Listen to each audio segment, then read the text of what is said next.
Magandang araw po sa inyong lahat mga kababayan at welcome back dito po sa ating munting channel Pinas News Review, kung saan re-reviewin po natin ang mga mahalagang balita dito sa Pilipinas.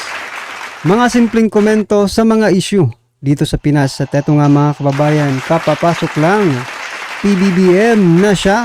Grabe ang binunyag ni Imelda at Aimee. Nako, nagkagulo sa palasyo, tumistigo na. So yan mga kabayan ang ating alamin mula po rito kaya Pinas News Insider. Nasa description po ang full video link ng video ito. Subscribe na po kayo. At kung bago ka pa lang at di pa po napag-subscribe sa ating munting channel, please don't forget to subscribe at i-click na rin po ang bell notification para updated po kayo sa lahat ng ina-uploads nating reaction video. So ito na nga mga kababayan, sama-sama at sabay-sabay po natin pakinggan na panoorin at bigyan ng komento ang video ito. Eto na po. Ito ang balita ngayon, viral ngayon sa mundo ng social media. Ang tiyo man ay balita matapos tila magkainitan ang Pilipinas at China sa karagatan. Senator Aimee Marcos at dating First Lady Imelda Marcos nagsalita na at tila harap-harapang nasapol ang Marcos administration. Pero bago ang lahat, kung bago ka pa lamang sa aming channel, please huwag kalimutang mag-like, subscribe at i-click ang notification bell para mas maging updated ka pa lalo sa lahat pa ng bagong video na i-upload namin. At eto na nga mga kababayan, sa patuloy na paglalim ng tensyon sa pagitan ng Pilipinas at China sa West Philippine Sea, ay kumalat naman ang isang larawan na kung saan makikita na magkasama pa si dating First Lady Imelda Marcos, PBBM, at ang dating Chinese leader na si Mao Zedong taong 19. Uy, may picture mga kababayan. Baka ninong pa nga ito ni. Joke lang naisip ko ng bila kasi ang sweet nila, ang sweet po ng president, prime minister ng China.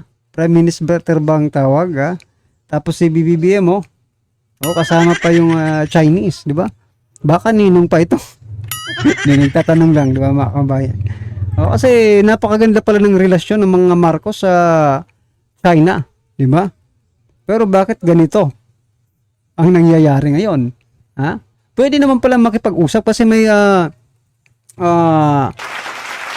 past na good relationship naman pala, di ba? Pwede makipag-usap, bakit andun pa sa gera?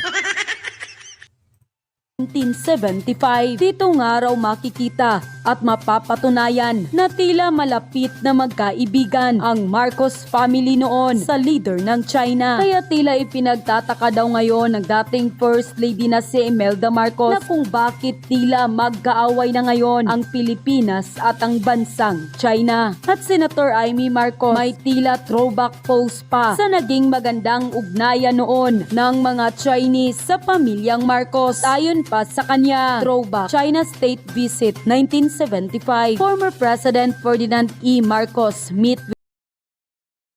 So yan mga kababayan, ano po ba ang gustong, bigla ko lang naisip po dito sa post ni Senator Aimee Marcos. Ano po ba ang gusto niyang iparating? Huwag muna nating pakinggan o huwag muna nating basahin, no? Doon pa lang sa relationship, no? Or dito sa State Visit 1975. So yan mga kababayan, naisip ko lang bigla kung bakit pinost ito ni Senator Aimee Marcos. Ang pumasok agad sa ulo ko, baka siguro gustong ipaalala, no, ni Senator Aimee Marcos na may ganito palang relasyon ang Pilipinas. Bago pa ang lahat-lahat ng ito, may ganito ng close, no, or friendly relationship ang China with Marcos personally sa pamilya nila, diba? Kasi sila naman yung ama naman nila yung namumuno noon. So niisip ko lang baka ipinost ito ni Senator Aimee Marcos para eye-opener ba? Eye-opener sa kaya PBBM. Oops, tingnan mo to. Nung mga nakaraan sa ama pa natin na napakaganda ng relasyon natin sa China. Pero bakit ngayon ganito ang ginagawa mo? Bakit kaya hindi na lang personal ni Senator Aimee Marcos, no? Si PBBM, total, magkapatid naman sila eh. Di ba? with Chinese leader Mao Zedong during a 5-day visit in June 1975. He was accompanied by former First Lady Imelda Romualdez Marcos and daughters Amy and Irene. The Chinese leader assured the visitors that his country would neither overthrow nor exploit the Philippines. We are one family now, he said. The pledge of non-interference was repeated by then Deputy Premier Deng Xiaoping in a speech at a dinner for the guests in the Great Hall of the People. The great victory won in Indochina means a new era for the Third World and Asian people, he said. Deng added that China would always respect the right of nations to choose their own social system. And quote, kaya tanong tuloy ng taong bayan, bakit tila kaaway na ngayon ng Administrasyong Marcos ang China? Bakit hindi na lang ipagpatuloy ang magandang nasimulan? Samantala, sa kaugnay pang balita, sa lumalalang tensyon ngayon sa West Philippine Sea sa pagitan ng mga barko ng Pilipinas at China, dating First Lady Imelda Marcos tila gumawa ng sariling hakbang at nakipag-usap di umano sa Chinese ambassador ng China. Ayon pa sa balita ng politiko, alam ba ni BBM yan? Imelda Marcos meets with Chinese envoy and Forbes Park. Former First Lady Imelda Marcos had dinner with Chinese ambassador to the Philippines, Wang Xilian, on Thursday, May 16. Just as her son, President Ferdinand Marcos Jr. announced, there will be a stricter enforcement of rules for Chinese nationals entering the country. Politico learned that the former First Lady was invited to the opening of Chinese Embassy, New Chancery at Forbes Park, Makati. Other politicos who attended the event included Cagayan Governor Manuel Mamba and former presidential spokesperson Harry Roque. Unquote. At sa isang video naman na lumabas sa social media na kung saan ay tila inihatid ng ambassador ng China si dating First Lady Imelda Marcos, na kung saan ay tila nakikipag-usap di umano si dating First Lady Imelda Marcos kay Chinese Ambassador Wang Xilian. Nais kasi daw ng First Lady Imelda Marcos na ipagpatuloy di umano ang magandang samahan ng Pilipinas at China. Kung ating maririnig sa video, tila sinabi ng dating First Lady sa ambassador ng China ang mga katagang continue and strengthen friendship. At sa huli, sinabi pa nito ang salitang world peace na tila sinang-ayuna naman ng ambassador ng China. Ngunit tila taliwas naman sa nangyayari ngayon sa ating bansa sa pamumuno ng Administrasyong Marcos na anak ni First Lady Imelda Marcos dahil sa pagkakaroon ng matinding tensyon sa pagitan ng China at Pilipinas sa usapin ng teritoryo sa West Philippine Sea. At kung magbabalik tanaw, ating matatandaan na tila naatasan din noon ni dating Pangulong Ferdinand E. Marcos Sr. si dating First Lady Imelda Marcos na magkaroon ng magandang ugnayan sa iba't ibang bansa. Kaya ang malaking tanong, bakit muling nakipag-usap ang dating First Lady na si Imelda Marcos sa ambassador ng China? Alam ba daw nito ang nangyayaring tensyon ngayon sa China at Pilipinas? Continue, yes, here. Continue. Yes, sure. Chinese friendship, yes, friendship. Chinese friendship or peace. Or peace. That's right. Yeah. Lumabas nga ang balitang ito. Marami sa ating kababayan ang tila nanawagan na sana'y makita ni Pangulong Bongbong Marcos na ang kanyang ina mismo ay gustong makipagkaibigan sa China. Hindi naman daw kasi solusyon ang makikipag-away dahil magdudulot lamang ito ng kapahamakan na ang labis na maaapektuhan ay ang taong bayan. At ayon pa sa kanila, BBM, si dating FL Imelda Marcos na mismo ang nagsabi na strengthen and continue our friendship sa China. At ina mo mismo na mahigit sa 20 years naging ina ng Pilipinas. Makinig ka naman sa taong bayan. Huwag magpadala sa bugso ng damdamin. Unahin ang totoong problema ng bayan, lalo na ang climate change na maaring maging dahilan na mawala ang pinag-aagawang teritoryo. Na makita ni PBBM ang nais ng kanyang ina na maging maayos ang lahat at maging maganda ang ugnayan ng Pilipinas at China. Huwag nang pumasok pa sa gulo dahil ang labis na maaapektuhan pag nagkaipitan ay tayong mamayang Pilipino. #MothersKnowBest. Mas malawak ang kaalaman ng former First Lady tungkol sa China. Simula pa kina Chairman Mao Zedong. Tanong, bakit nasira ang relationship ng dalawang bansa? Ang sagot, dahil sa US conflicts nila at pilit tinutulak ang Pilipinas sa gulo. Unquote. Ito, mga pangako niya to nung election pa lang. Okay, nabanggit niya to kanina, nabanggit ko sa speech niya. I-modernize na yung mga fishing vessels, ang mga boat ng mga fishermen, ng mga fisher folks. So yan, may naalala lang ako mga kabayan, no? Diyan sa sinabi ni Ma'am Harlika na i-modernize. So yung mga ipinabigay, di ba nagkaroon sila ng congressional hearing, no? Congressional, yung hearing po nila sa mga mangingisda, di ba? Tawag doon. Congressional, basta. Yung hearing nila sa mangingisda, mga kababayan, no, may isa pong mangingisda na nagbulgar o binulgar yung ipinamigay nilang bangka. Oh, yun bang modernize na hindi nga raw nila magamit, no? Yung mga bangka na pinamigay ng gobyerno. Ha? Kasi iba po yung disenyo. Ha? Iba po. Baka pamamasyal lang po 'yun. Hindi po 'yun na pangingisda.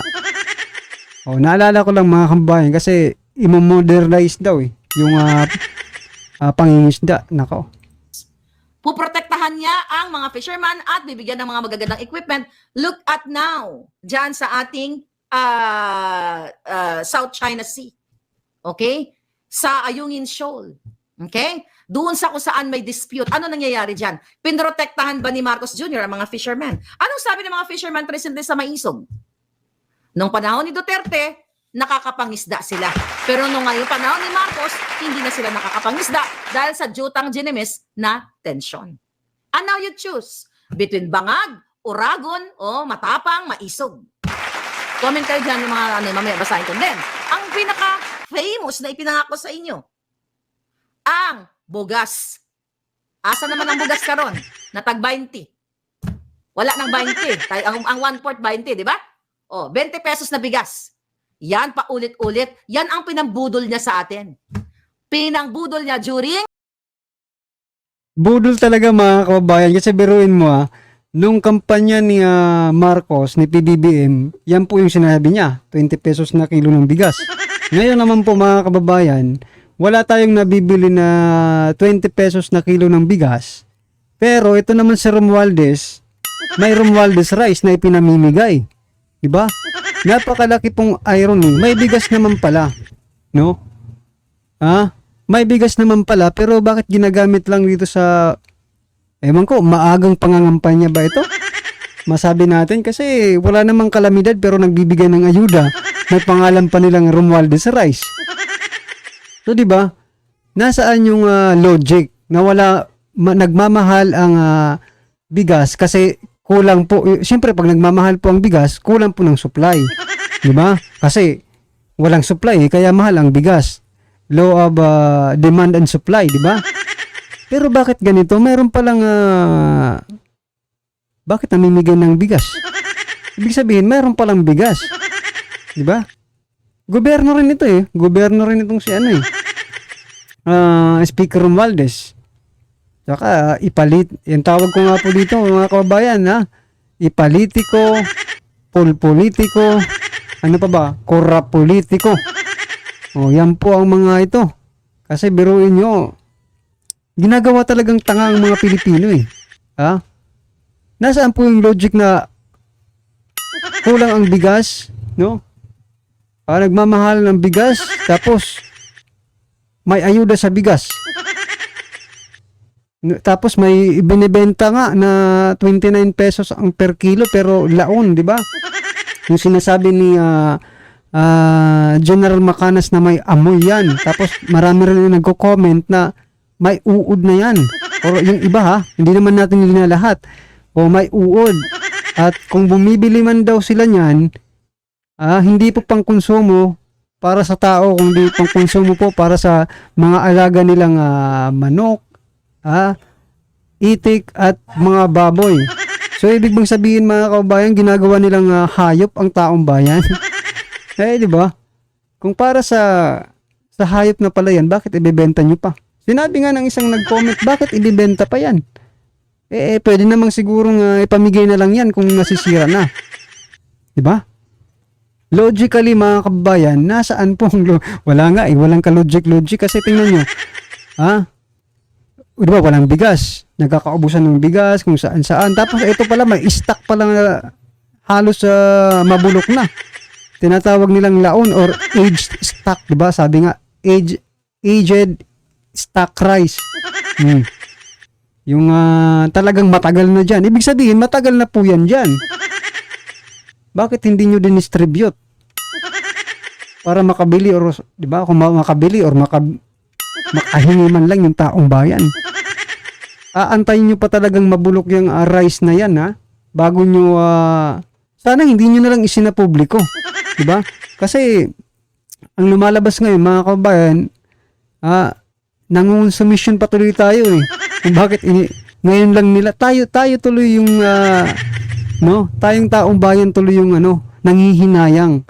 Kung bakit ngayon lang nila nilabas yan, nandyan naman yan matagal na kasi ina-stack na nga eh. Ibig sabihin mga kababayan, ito, opinion ko lang ito, baka paras po tayo ng iniisip.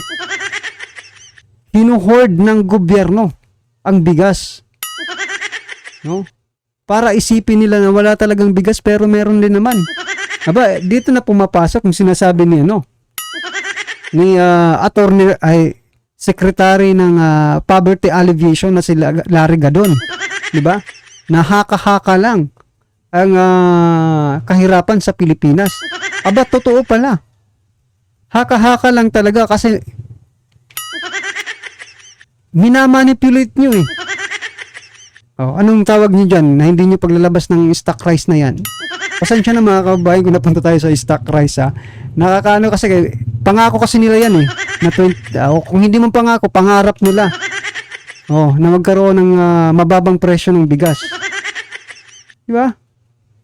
Wala talaga mga karibyo natin, hindi natin makita kung saan ay sobra-sobra talaga ang pagkukulang nila kung ganyan talaga, di ba? Well, anyway mga kababayan, ano man pong yung komento, reaksyon or kritisismo sa video ito, ay comment lang po sa baba para at least alam po ng ating mga kababayan ang inyong pong opinion patungkol po dito, right? Maraming salamat po.